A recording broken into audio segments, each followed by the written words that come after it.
So, you're at the top of your career as a professional comic book artist.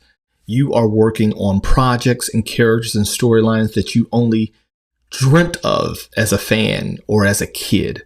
But now you're doing the thing. You're in the room, you're shaking hands and rubbing shoulders with the movers and shakers of the big two. But somewhere along the way, you decide that you really would prefer to work on something more meaningful to you, to your culture, that resonate with you personally and creatively. And so you make a pivot. Even though it may look different, you may not receive all the fame and notoriety, or even the payday may look different, but it's more fulfilling. Who makes such a decision? Why? What kind of artists choose this path? Well, today's guest did.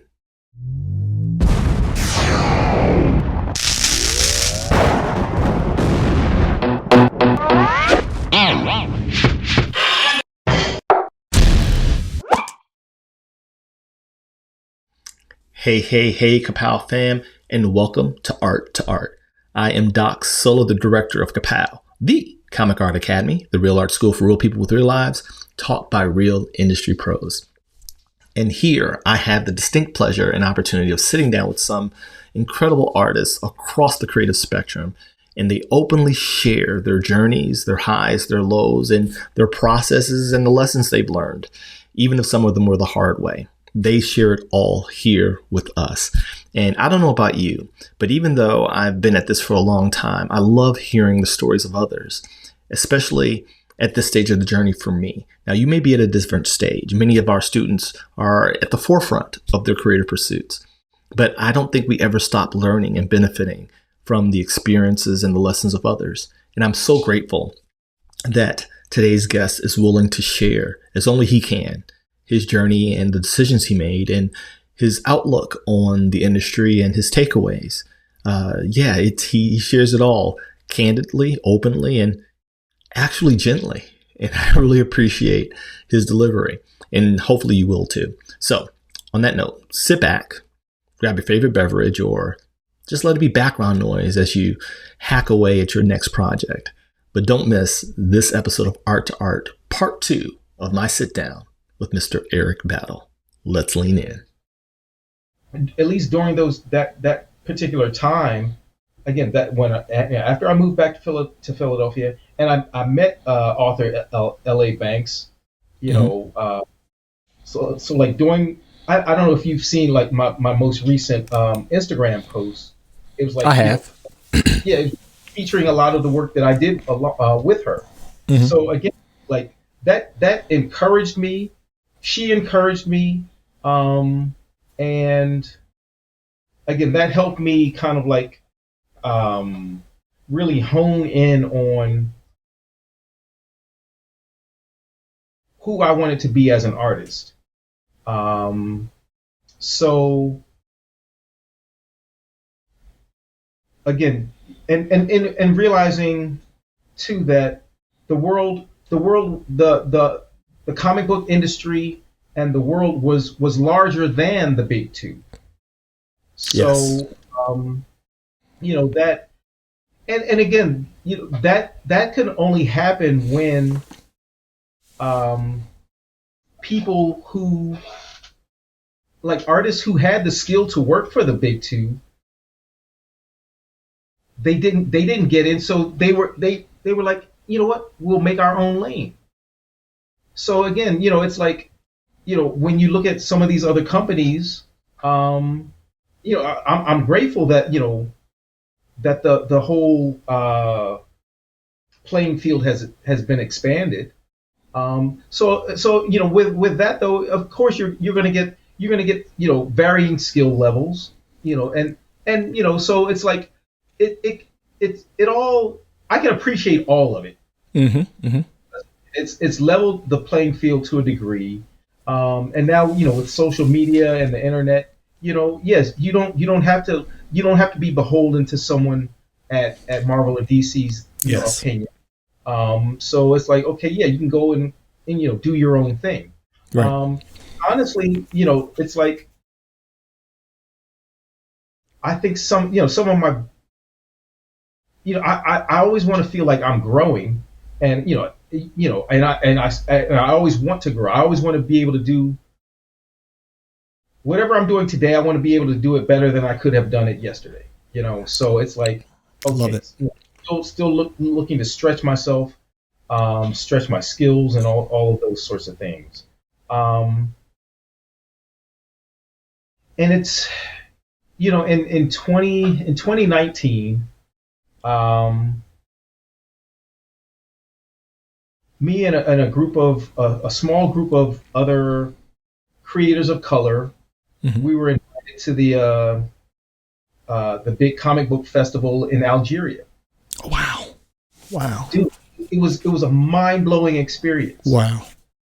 And I realized though that had I just stuck with the mainstream, like basically like banging my head up against the wall, the brick Hmm. wall that Hmm. was in front of me with the mainstream stuff, I might not have been invited to that particular event.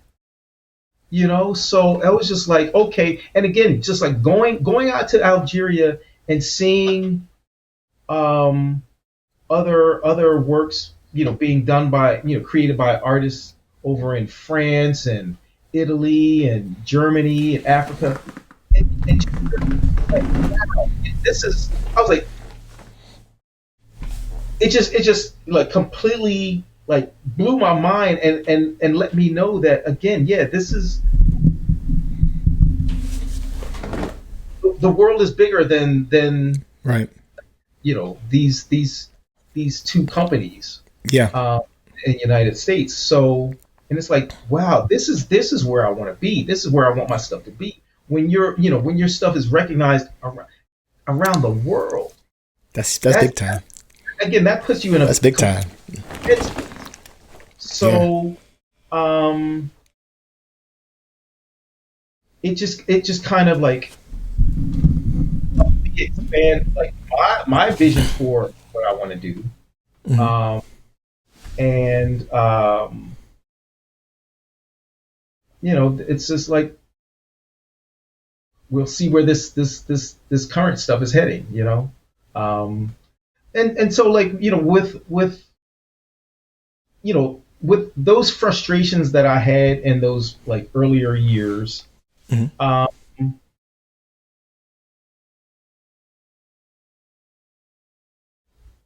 I recognized too that had certain um, events in my life not happened, you know,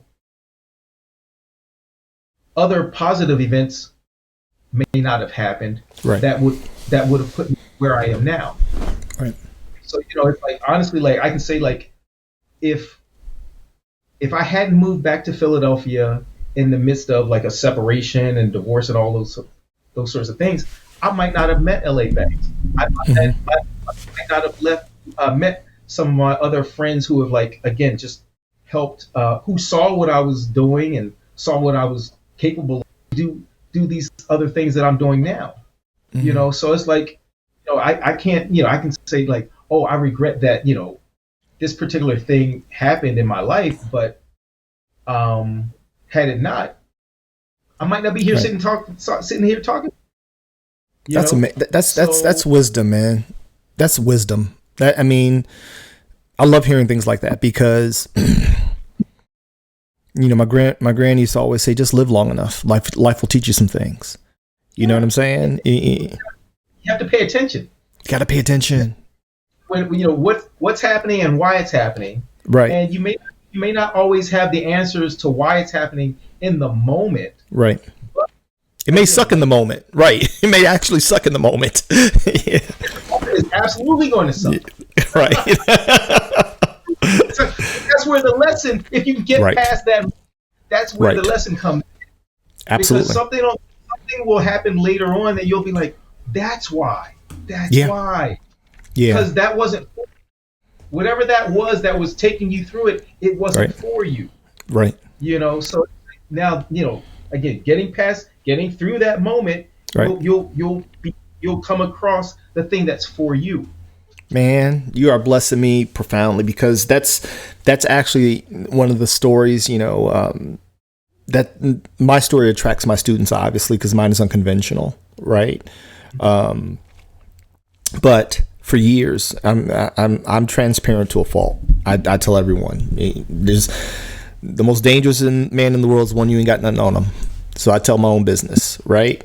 And so I would always look at my now 30-year tenured buddies in the industry, and for years it was conflicting, right? Because I knew that I was the first one that broke through, and that could have been me. You know what I mean? That could have been me working on X-Men. That could have been me working on, Superman. That could have been me on Teen Titans and working for Riot Games and all those things, and I spent my time in a squad car here in Chicago, but leveling up my skills, forever the student, taking freelance jobs, things that I could do and get in and get out of, but building a short but impactful resume,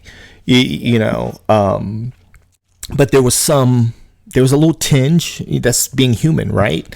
I love that I was able to provide a good life for my wife and kids and the people that they are. But that part that is selfish says, what if, right? But then when I look back on it, and this is one of the areas that I'm still growing in today, I just had a conversation with one of my think tank members. I'm learning to be grateful because that experience, now I'm the pro artist that can teach people now, because I'm not bound to a contract exclusive and have these other demands. You know what I mean? I have my own IPs that I can openly share with my students, and they can see the process, and by their estimation, it looks as good as anything that's out there, but they can touch me, they can inbox me, and I respond. And I'm like, had I been that guy, I probably wouldn't have been, this Ka-Pow would not be. Right. It would not be, because I'd probably still be doing that thing, off to the next. Now, granted, we do cons, but, the demands of gotta go here, got my agent, gotta go here, gotta go there, just being accessible and willing to teach, willing to share, those experiences. And so it's like, it's life is, as we know at this stage of the game, it's about trade-offs, right? Yeah. It's about, how do you process it? I could have been, woe is me. That's never been me. I rejoice with my guys. When they dropped a book, I would call them, hey man, I just want to know about 5 issues. You dig what I'm saying? You know what I mean? And when they see me at shows, they're genuinely happy to see me. One of them messed his people up, man. He had a signing, and he found out I was in Seattle when I was first launching Ka-Pow, and his list was full. This dude was up at my booth talking to me for an hour and a half. And this folks call was like, no, I was like, tell them I'll be there. They'll be there. I'll be.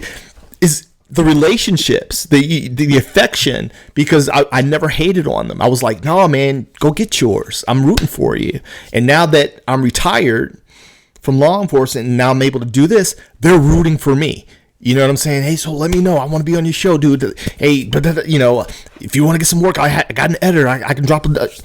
It blesses me, but at the time, it's like the heart wants what it wants. You know what I mean? It's this dichotomy that's hard to navigate. But hearing you say that, it just kind of drives that home to me. That everything happens for a reason, and we have to be aware and willing to learn whatever lessons life is trying to teach us in that moment, even when it sucks. Roll with the punches.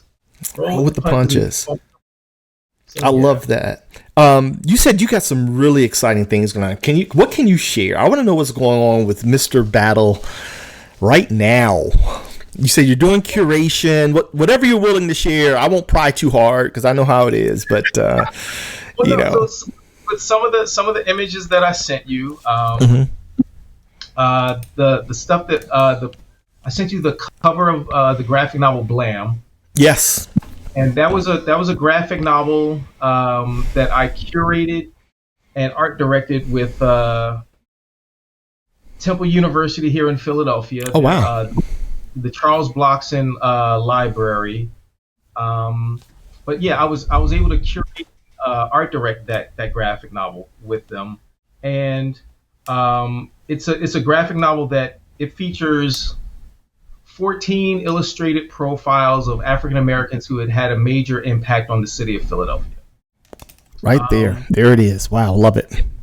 Cover, and I think I sent you some of the pages from that, I Hmm. believe.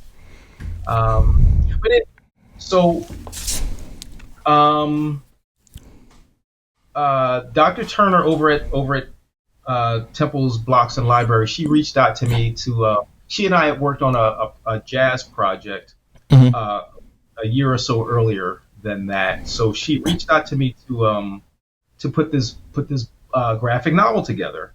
And originally, she had wanted me to draw the whole thing, Okay. and I was excited to do that, but then something else had popped up, so I proposed the idea of like letting me reach out to some of my other artist friends. So, yeah, that's one of the pages that I did for that book. That was from the story about Alan Locke, who Mm. was the godfather of the Harlem Renaissance. Okay. But he had ties here to Philadelphia. Mm. So I reached out. I was able to reach out to a bunch of my friends, like other artist friends. I don't know. Do you know Jamar Nicholas? Sounds vaguely familiar. Yeah. Well, Jamar Nicholas, he lives here in Philadelphia also, but Hmm. he's got a big he's got a 3-book contract with Scholastic Books Okay. for his it's like a young adult graphic novel series called Leon, Protector of the Playground. Okay. But I've known Jamar for years, so I reached out to him. I reached out to some other artist friends, a couple of people that I graduated from college with, and I reached out to some younger artists, some young up and coming artists. But I Hmm. also reached out to Dwayne Turner, and I'm sure you're familiar with Dwayne Turner. Yes. Yes. Yeah. So now when I reached out to Dwayne, he left the comic book industry after his run on, I think, like Sovereign Seven. Okay. But he was really like one of the superstars of Yeah. the African American superstars of the comic book industry. Absolutely. Absolutely. Very familiar with his work. Yes. Yes, Spawn, all of those things. Hmm. But he saw his calling outside of the comic book industry, and he's been in California. He's been doing storyboards for some of the biggest movies that we've all seen. Oh wow. And he's happy. He's doing it. And but he's been always been one of my heroes because when I met him, he was just very open and welcoming and honest, and he was because he was secure in what he did, what he Right. does. Right. And he was always he always readily shared information with me. Mm. One of the when I got the chance to like reach out to him, and I asked him, I was like, hey, I'm putting this book together, and these short stories. I'd love if if I know you haven't been doing comics Right. for a while. I was like, if you would so bless one of these short stories, it was just like it was just make me just a happy man. And he did that. So Wow. he illustrated one of the stories in the graphic novel. So to me, it like what I wanted to do with the book is like I wanted it to be more than a textbook. I wanted it to be more than a graphic with with the inclusion of some of it's a collector's item also. Right. Right. Because all in the book, we have pages that display some of the artist's processes. Okay. So like any for young kids who get the book, again, they're learning history. They're learning history of these like real life heroes. Right. It's fun to draw Batman. It's fun to draw Wolverine and all of these Yeah. like fictional characters. But, we've got to make sure we pay attention to like real life heroes, because especially with what's going on in our Right. current Thank you. situation. Yep. We've got to preserve our history. We've got to preserve Yes. our own history. Absolutely. And for that, our stories aren't being distorted by others who don't have our best interests in mind. Absolutely. So there's that. I sent you I think one or two pieces of a children's book that I finished, and that's going to have that in hand by the end of this month. Okay. And so that book is going to be called it's about Abel Benson. Okay. And Abel Benson was an 8-year-old African American boy who, during the time of the American Revolution, he was one of the other riders on the quote unquote Paul Revere's Midnight Ride. So Wow. in school, all we learned about was Paul Revere. Right. Went around, this vast span of land, alerting people to what was happening. But when you think about it, he could not have done it by himself, and Right. he did not do it by himself. Right. So there was Abel Benson, who again was 8 years old at the time, and there was also an older black gentleman. His name was Wentworth Cheswell, who was also along on that ride. So there were about at least four other riders during that particular time who went around. I believe it was like from Framingham to not Dover, but yeah, just went around and again spread the word of that this invasion was coming. That's So powerful. yeah, I painted that. I painted that in watercolor. It's a mixture of like watercolor and some touches of acrylic. But so I did that because at the same time I was working on that, for the past like 3 years or so now, I've been working on a 264-page graphic novel with Abrams Comic Arts, and it'll be on John Jennings' label. I'm an imprint, Megascope. Okay. But it's the story of Emmett Till, and so I couldn't share any of those pages with No, you absolutely. as yet. That's fine. Yeah, totally get it. Yeah. Like I said, it's 264 pages. I'm down to the last 30. Oh, wow. The So marathon, home stretch. I can see the end of this long tunnel, but I'm looking to wrap that up at least by July. Okay. Okay. Late June, early July. That's exciting. And you'll see print by, I think they're looking at spring of next year. Okay. So like working on those two very, very different stories, it was necessary for me to do the children's book because again, it's because the graphic novel, that subject matter, is so heavy. Right. During the children's book for me was like, it was just to me it was like a needed counterbalance to the heaviness of that particular story. Yeah. And I truly enjoyed it. And the author, her name's Denise Dennis. So she's got familial ties to Abel Benson, and she's a descendant of A descendant. So like I said, that'll be out. It's with the graphic designer now. He's I should be getting like those like a mock-up of the complete The proofs. book sometime this week, so that we can send it to print, and we'll have it. We're looking to have it at the American Library Association convention. That'll be here in June in Philadelphia in June at the latter part of June. So we'll be looking do signings there and all that kind of stuff. That's so fantastic. It's like expanding my vision and reach outside of comics.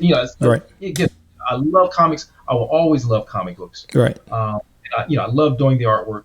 So, but realizing that nowadays, yeah, you have to expand. Absolutely. Catalog, and put your reach out there wherever you can. Absolutely. So I also shared just a few of the pages that I did for the Epiphany Engine project that Tony Cottrell has coming out. Right. I saw that on Kickstarter, I believe. Right.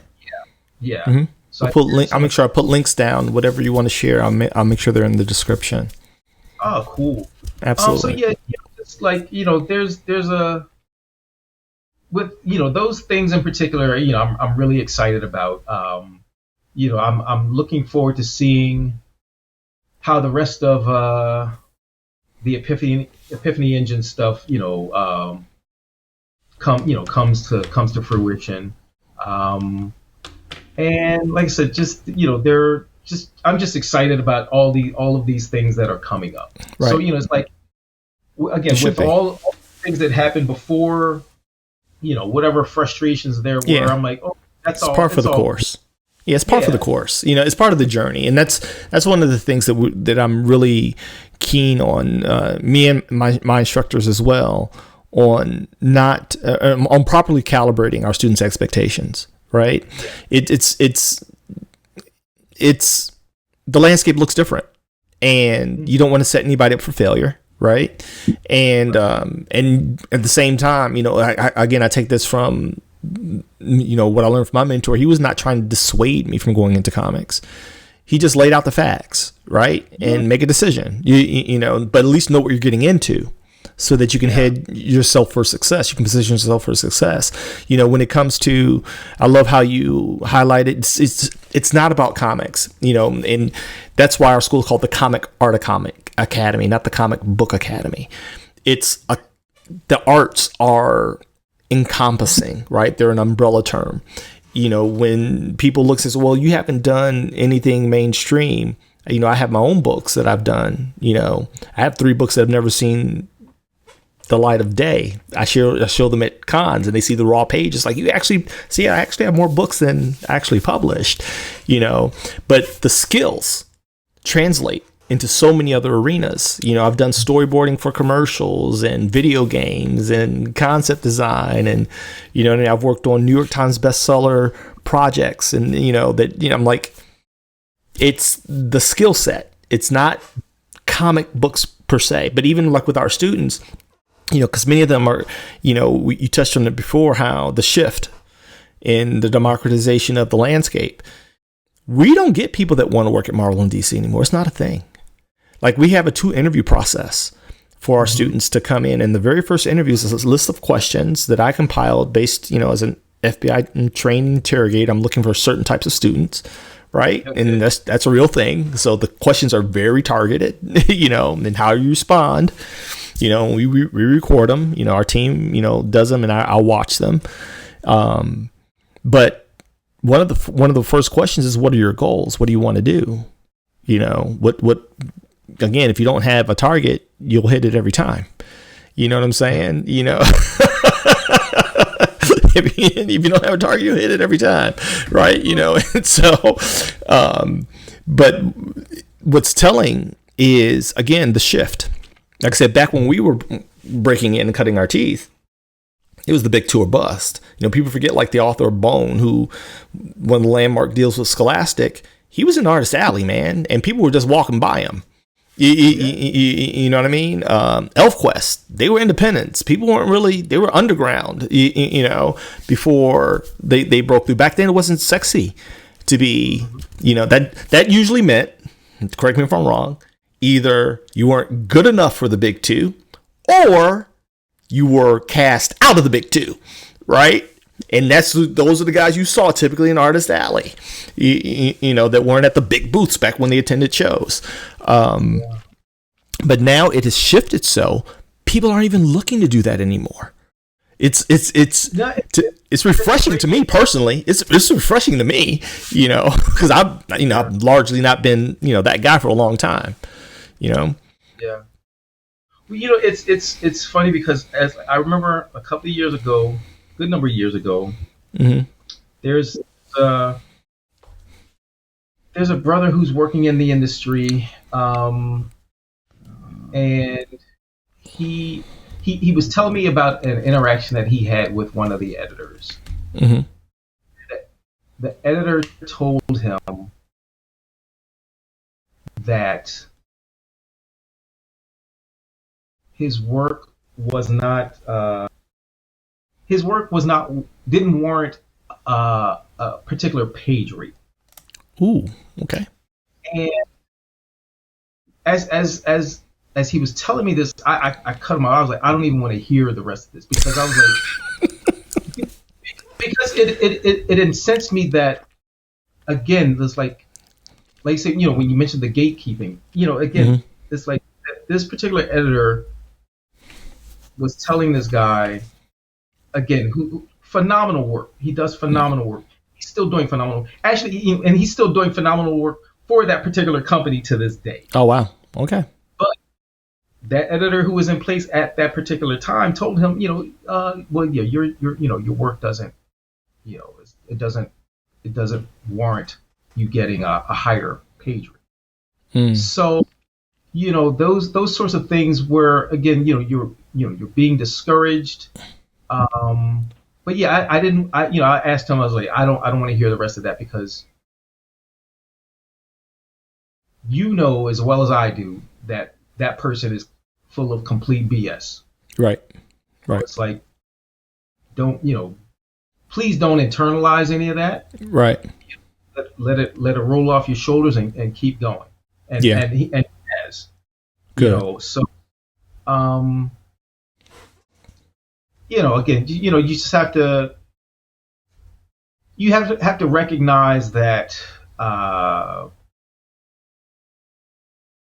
recognize the value in what you provide. Right. And I've always found that I enjoy working with people who enjoy working with me. Yes. And I enjoy working with people who appreciate what I do. Right. Those are always going to be the best experiences that you can have. Absolutely. So it's like, just keep it moving. I love that. That's sage wisdom. And again, I'm sure you're blessing the listeners and the viewers right now, because a lot of people don't know how to receive those types of interactions, how to navigate them. I think something has to be said. Again, I find myself now the old man in the room, but there's a lot of value in the era in which we came up, where you had to develop a certain type of armor, right? Yeah. You know, that, believe it or not, a lot of people today just don't have. One of the things that I did was, I kind of knew the composition of the industry when I was actively seeking, portfolio reviews and critiques. So I would act as my own agent. This was something, and my mentor thought it was hilarious, because I'm always been fit, 6'1", can be a little intimidating to, how most of the editors and people in the industry are. Many of them are not former athletes and from the streets, and like I am, right? And so what I would do is I was like, hey, my name is D.R. Perry. This is the artist known as Solo. He's looking to get critiques. Can you tell me something I can take back to him? And they didn't know they were talking to me. And so I got unfiltered feedback, because they felt, okay. Now, granted, some of them just want to be jerks anyway. They're going to tell you they're going to be evil and mean, this, that. But I found more times than not, they felt released to go ahead and just say, because they didn't know they were talking to the artist. There's always that little hesitation, right? You know what I mean? And that threat that I might just snatch you across that table. You know what I mean? There's always that potential, with my upbringing, that you might get hands on you, if you get out of pocket. But I wanted them to feel at ease. But what the feedback that I got back was golden, though. It was absolutely golden. A lot of people now, when they come to me for portfolio critiques, and I would love to get your position on this, many of them don't really want the truth. They want affirmation. Yeah. Well, it's something that thankfully, like my high school art teacher, Mm-hmm. he made sure that when we graduated from high school, if we went on to college, which he always championed us going to college, but he made sure that we knew how to take criticism. Mm-hmm. And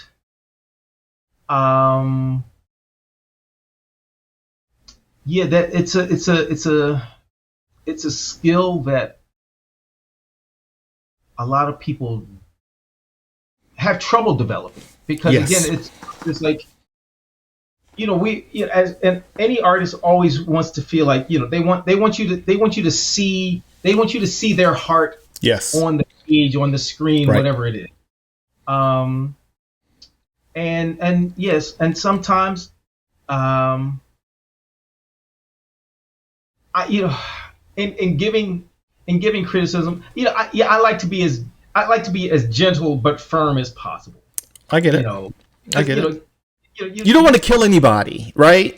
You don't want to kill anybody. The analogy I use when I give critiques is you have two approaches: brutal honesty or surgical honesty. Now I tell people I don't do brutal honesty. I do surgical honesty, right? Brutality is meant to maim, to hurt, to defeat, right? So I don't do cliches. Again, Asperger's, my brain goes there. I'm like, but if we look at the similarities between brutal honesty and surgical honesty, they both hurt, they both cut, you'll bleed, you'll feel pain. The difference is one is meant to do damage, the other is meant to promote healing and growth. Because I've been cut on a lot. I've had a lot of surgeries, right? And so I tell, when people come to me for a critique, typically how it goes, when they come to my table, they say, "Ooh, will you look at my art?" And I'll take it and I'll not say anything. I'll just flip, and then I'll hand it back to them. And they kind of like, "Well, what do you think?" And I'm like, "Oh, you want a critique? That's something different. You asked me to look. Are you ready for it?" Exactly. But I found that actually works. You dig what I'm saying? Because when they say, will you look at my art? Sure, I'll look at your art. And they're befuddled, right? Because I do that. I just look and I say nothing. And my wife thinks it's cruel. I'm like, no, because I want to make sure that they know what they're asking for. And it may not be flattering, but I'm always very careful to not destroy them. Right. I just did a commentary on I'll tell it to you after we get off, on me and my sons about Milestone. I went in about Milestone 2.0. I kind of went in. And so, but because it bothered me, and I'm not going to go too far in it. There's a whole video on our other channel. Those, I don't promote it here, but there's a whole nother, it's called Solo Says. That's my commentary, right? That's the name of it's called Solo Says. You can find it. And so, but one of the initiative winners, right? I met them early on, and they asked me to critique their work, and I gave them the truth. Mm-hmm. Fast forward, COVID happens, we open back up. I see them. I didn't recognize them. They remembered me, right? Like, hey, where'd you get that sweatshirt from? I was one of the initiatives. You don't remember me? I'm like, ugh. And then it hit, right? Okay. I told this person in no certain uncertain terms that they were not ready, that they had a lot of work they had to do, right? Based on the goals. Again, my critiques are based on what you tell me you're trying to achieve, not just off the top of my skull. What are you trying to do with it? That's always the first question. What are you trying to do, right? And so that kind of dictates where I go, right? And so fast forward, they are selected as one of the winners of the initiative. We're at the show, and I can see this person. They're across from me, 2 tables down. So, like, I'm promoting Ka-Pow because I have my studio and I have my school. I'm not really promoting my studio right now. Again, I'm about to start querying. I'm putting together pitch packets and all that stuff, right? So anyway, I'm at the, and I'm watching we're kind of watching each other. Can't miss each other. He's got his wares out, 3 days go by, he sells nothing. And you know how that feels, right? Because if y'all ain't been out in them con streets, y'all think social media is brutal. Them folks tell you how they feel in front of you. Am I lying? Sitting behind that table is more than a notion. A lot of people don't understand that. Okay, sitting behind that table because you're kind of exposed at that point. You know, there's no keyboard courage. They'll look at you and just put it and walk away. And that, if you haven't built up that muscle, that can hurt, right? You know, or they just walk by you and don't even look at you. And so, fast forward, we're at another show. Same thing happens, and finally says, "Can I get on your calendar, Solo?" I'm like, "Sure." And I had to tell him, I said, "I don't know who said that you were ready." I said, I felt like they set you up. You dig it? Because he was devastated. And he told me the story. I go into it on the other channel. He told me the story. Then someone else from the industry told me their story. You know what I mean? And I'm like, this kid is in a dark place. You dig what I'm saying? Because of, and he wanted to get on my calendar, and it blessed me, but also hurt me. He says, because you were honest with me. He said, you were honest with me. You weren't mean. You weren't cruel. You told me what I needed to work on, you know, because I'm sure you're of the same ilk. We're trying to keep this thing going. We're not trying to gatekeep, right? We're trying to position you, say, especially when you're a person of color, right? When you're a person of color, it's like, gotta make sure you're ready for this game. If this is what you want to do, young cat, young sister, young brother, right? Mm-hmm. I do you no service by softening it for you beyond what is reasonable. You understand what I'm saying? Beyond what's humane. It bothered me. It forced me to do an entire commentary. It's like an hour long, right? About his experience and some other people, about just, again, but he's a millennial, maybe a Gen Zer, right? Maybe a Gen Zer. And what I saw was, again, wanting more. It was premature affirmation. Like, it wasn't that nothing was there. But my point in saying is, like, if you want to know the truth, table. The market can't tell you who you are. What they will do is verify who you are. You dig what I'm saying? You can tell you, the market will say, okay, and people, what? They vote by their dollar. Ultimately, it's a business. People vote by their dollar. You know. Can you kind of speak to that and help some young people that are, you know, on the front end of this? Again, you and I have been doing it for a while. I know I can be a little bit harsh. You're much more genteel than I am. So to me, it's about, you know,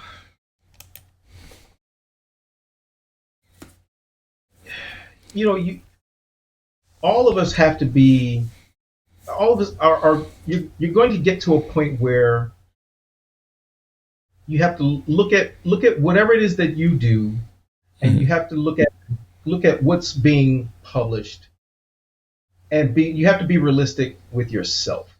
Yes. So, and that's all you can try to, like, impart to someone else who's looking to, you know, to reach any kind of goal. It's like, okay, if you compare what your skill level is compared to where you want it to go, where you want it to be, are you willing to put in the work for you to be able to get to where you want to go? But you have to, again, be realistic with yourself in terms of, again, are you willing to do the work to get there? Are you honest with yourself in terms of where your skill level may sit in the moment? Mm-hmm.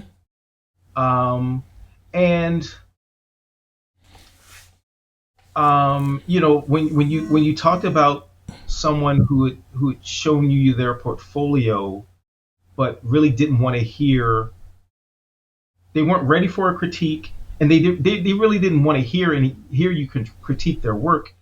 That's someone who's not ready for what they're going to be faced with at some point.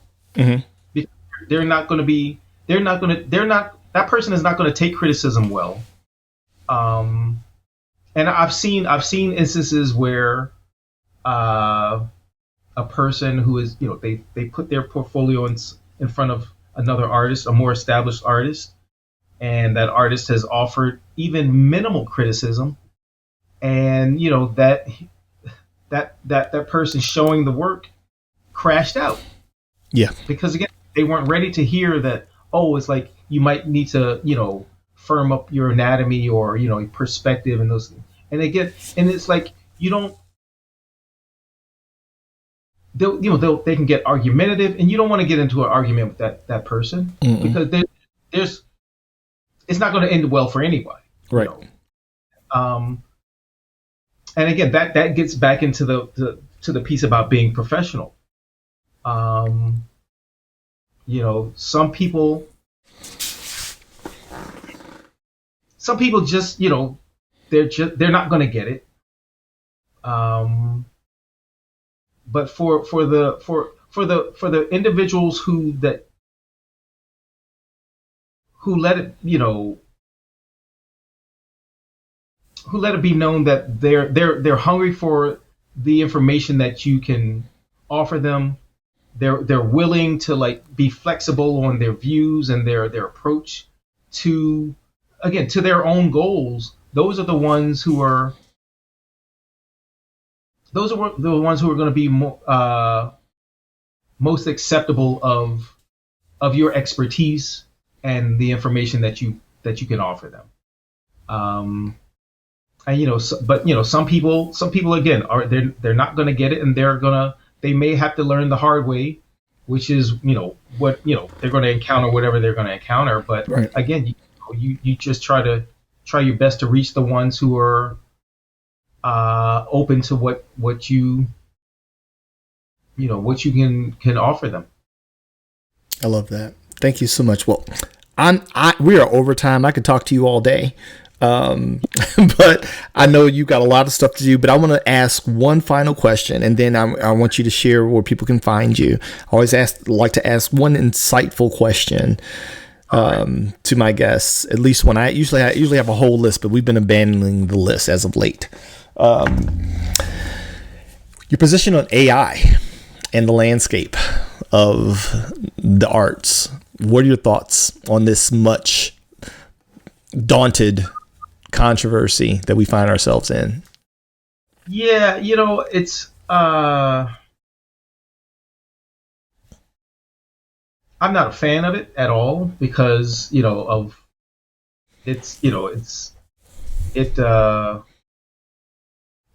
makes people who are not artists think that they can be artists. But it's stealing. It's stealing from other artists, like real artists' portfolios. So mm-hmm. I'm not a fan of it at all. I'm encouraged that I know publishing companies who will not allow AI art to be used in their products, because again I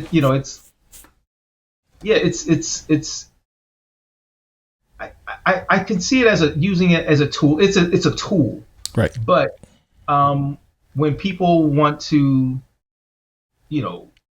say, again, when they want to put out a graphic novel or something that that's completely done via AI, it's like, no, I'm sorry, no. It's disappointing when I see it being implemented in various places. There's a museum that I know that uses AI images. I'm not going to say artwork. Right. You notice I didn't call it art. Yeah. Promotions, and it just it disappoints me, because I'm like, wow, you're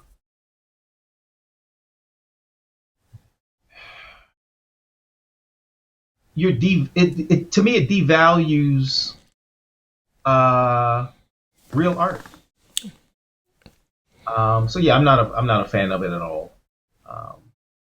You know, I appreciate your candor. I'm doing a video addressing the real AI conversation I think is being avoided, but I'll be dropping that here on the channel soon. Okay. But it's definitely something that is problematic and poses, I think, greater, I would say, dangers to us as people, as humans, than we are giving it credit for, all in the name of financial gain. It's financial gain. It's laziness. Mm-hmm. Mm-hmm. And you know, it's not real creative. It's not real creativity. Yeah. And you're taking someone else's livelihood. Yes. It's just I have no love for it.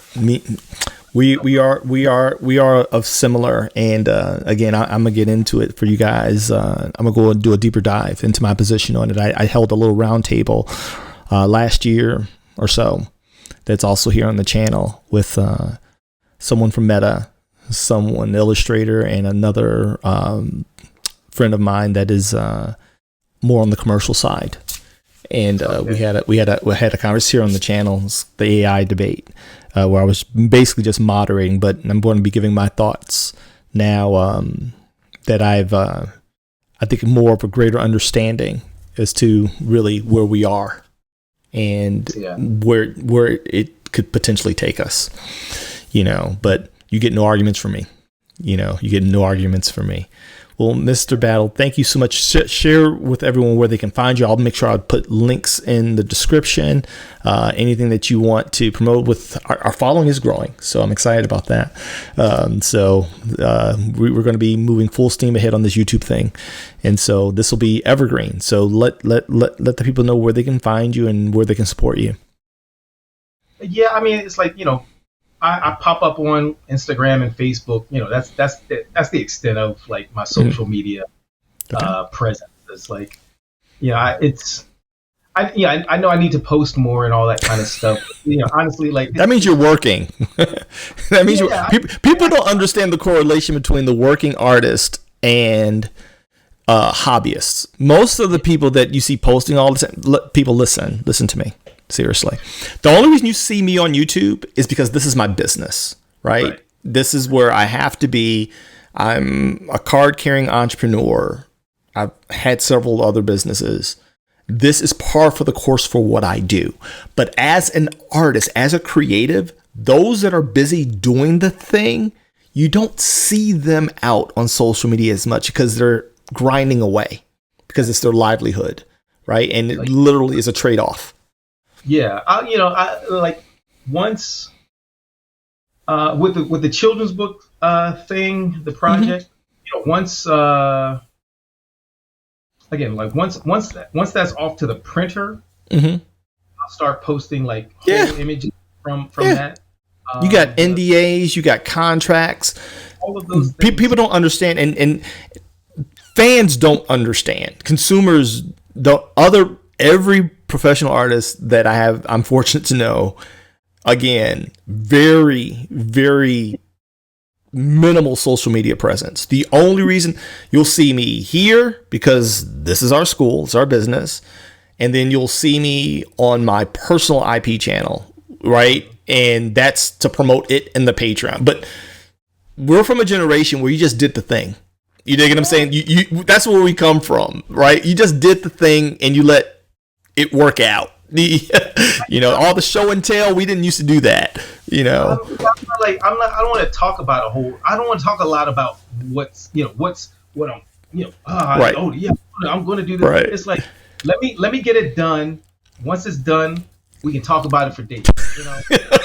Yes. We are officially the old goats in the room, so, you know, love it or hate it. You guys get me because, again, Ka-Pow. That's why you will see me on social. But My family knows it. My friends know it. And we're also introverts. Most of us are introverts. Read the name. It's solo. That means alone. That means one. That's followed me since high school, and I didn't give myself that name. That was bestowed upon me. That's typically how most creators, how we navigate. This right here, this is draining. Like, I'm probably going to take a power nap, right? Just because I have to go live tonight and draw this Thunderbolt stuff. You know what I mean? I'm probably going to take a recharging power nap, you know. But your favorite artists, your favorite creators, we're going to try to get them on here. But you got to understand, if you don't see them out in the social streets, most of them it's because they are actually working. Gotta get it done. Got to get it done. It doesn't matter if you don't do the thing. It does not matter. It doesn't matter how good you are if you don't do the thing. You know. Well, thank you so much, Mr. Battle. I appreciate it. And thank you guys for hanging out with this Art to Art session with Eric Battle. All his links will be in the description. And remember, as I always say in closing here at Ka-Pow, life is short. So live, love, and laugh as if it's your last day on earth, knowing that when all is said and done, all that will ever be remembered of you is the life you've lived. That's all the lives you've touched. I told you so. And the stories you've created. Mr. Battle has a way of putting things in such an amenable and palatable way. I feel compelled that I must apologize to some of my students because in our small but effective community, sometimes I can come off as the heavy, and I know that. You know, blame it on my military career or my career in law enforcement or just who I am growing up in the hood. I know that sometimes I kind of cut to the chase, and I know that I could be a little gentler or a little bit more PC, but you just heard it from someone else, okay? So take it for what it's worth. I used to always tell my children and the athletes that I trained back when I was heavy into sport performance that you're better served when dealing with me if you focus on what I'm actually saying and not necessarily how I'm saying it. I know that there's a ceiling to my delivery, and I'm okay. I'm okay with that. I'm okay with that. It's served me well to this point. But sometimes you just have to hear things a different way for it to stick. And I'm no different. Sometimes one person can say something to me and it not land, and another person says the same thing, but the filter somehow is more refined and palatable to my psyche, and my ears just kind of open up. And yeah, that's Mr. Battle in this case. So thank you so much for sharing your experiences. And that's what these art to art conversations are really about, people.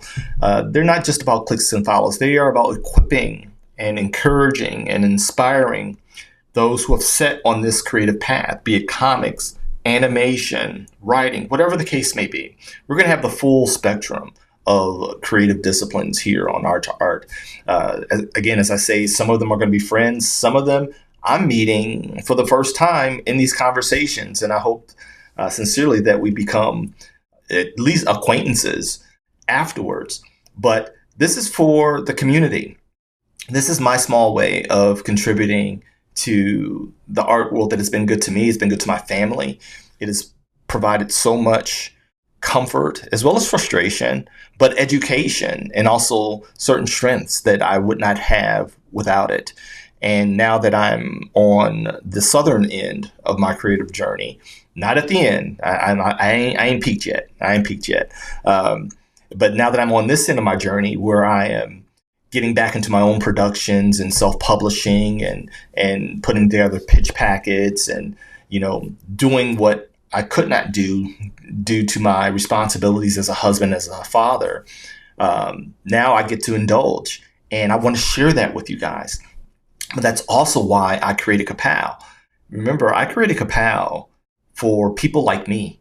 I created it because when I was coming up, I could not find a school that fit my schedule, fit my budget, and also fit the burden of the type of educator that I sought that could impart to me real world applicable information in real time as I needed it. That wasn't afraid to tell me how the sausage was made and let me make my own decisions. I was fortunate enough to find that in Mr. Rice. You can check that video here. I'll put a card up here if you want to see my sit down with my actual mentor from the animation studio. But I know that such things have been slowly disintegrating, especially in the social media sphere, which is no longer social. And I'm doing a whole video on that. I got some stuff coming down the pipeline. Just hang in there with me, you guys. This is the push. This year is the push for Ka-Pow. It really is. I've got so many tutorials and videos I want to share. We wouldn't be much of a comic art academy if I didn't actually lend my voice to process and fundamentals and foundation. And all that is coming. I'm not reserving it just for those who are part of our insular community and that have taken the leap to join Ka-Pow. No, I want to share with you guys too in bite-sized chunks so you guys can see the quality, the care, the investment that we make in our students. We give a lot, and not because we're getting paid for it.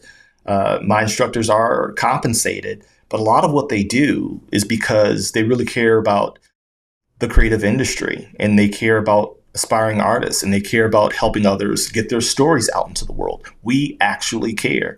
This is why we're keeping our enrollment. We have an enrollment ceiling. We're keeping it small.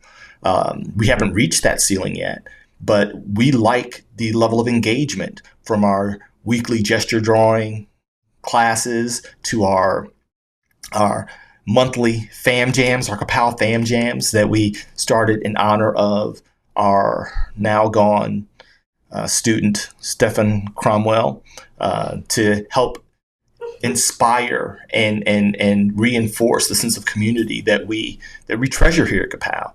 And so if that sounds like something you'd like to be a part of, apply. There is a two interview application process. We are the most comprehensive, affordable, and convenient course of its kind you're going to find anywhere. Now, what's the price? I'm going to be sharing that in actually the next video. I'm going to be doing a complete breakdown of our tuition and comparisons to other entities that offer similar options. And you make a decision for yourself. We're that confident. We know that what we have is good, and I'll be dropping more testimonials from our students that attest to that fact, okay? And you can check out our Google reviews. Vet us out. Vet me out. Vet us out. I welcome it. If you have any questions, send us an email. Go to pt2art2art.com. Hit the contact button. We'll talk to you. We'll have the chat with you. We're the pros you can know. That's who we are.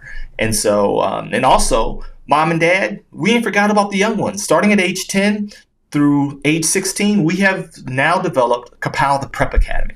The Prep Academy is only $60 a month. At our lowest tier, at our most affordable tier, $60 a month. And they'll have weekly instruction sessions, not just, draw with me, let's draw this character, but they'll learn real art fundamentals and crucial information directly from an industry pro. Not some of these courses that just the guy has a master's degree, a fine arts degree in art, and teaches art in a classroom. No, we're real professionals that are actually real instructors. Okay? As people have been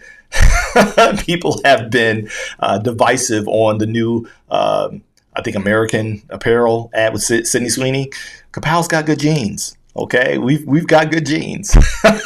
Wherever you side on that side of the fence, you still get what I'm saying.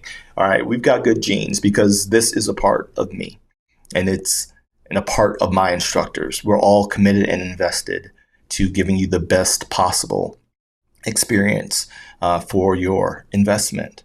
And so if that sounds like something, if you're convinced, click the links below. They'll all be in the description.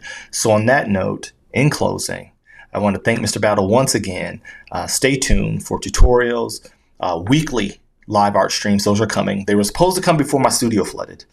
And so huge setback, but live weekly art streams, as well as more art-to-art discussions, and even some segments from our actual courses that have been taught in the past called Ka-Pow Class Pass, where I share a snippet of a point of instruction, and then I do a deeper dive in addition to the instructor. And so we're going to be giving you guys some good stuff. And if there's something else that you like, that falls within our wheelhouse, let me know. Let me know. I'm also going to be sharing some comic convention panels. I record them. You can see what happens in real time. I want to thank those who attend my panels. I know that I am an industry nobody in the hierarchy of names, but so far our panels have been striking a chord with people, and so I'm going to be sharing those with you. And if you want to partner with Ka-Pow, if you're a convention runner or owner and you want to partner with Ka-Pow, the Comic Art Academy, our experience, we help elevate your convention. And we want to have a mutually beneficial relationship. So reach out to us and we will respond to you with our partnership agreement outline. And you won't be disappointed because our commitment here is that we over-deliver. We undersell, we over-deliver. That is Ka-Pow ethos. And so on that note, in closing, let me say this. Remember, life is short. So live, love, and laugh as if it's your last day on earth, knowing that when all is said and done, all that will ever be remembered of you is the life you've lived, the lives you've touched, and the stories you've created. So, what are you waiting for? Let's get to it. I'll talk to you later. God bless. Solo out. Ka-Pow.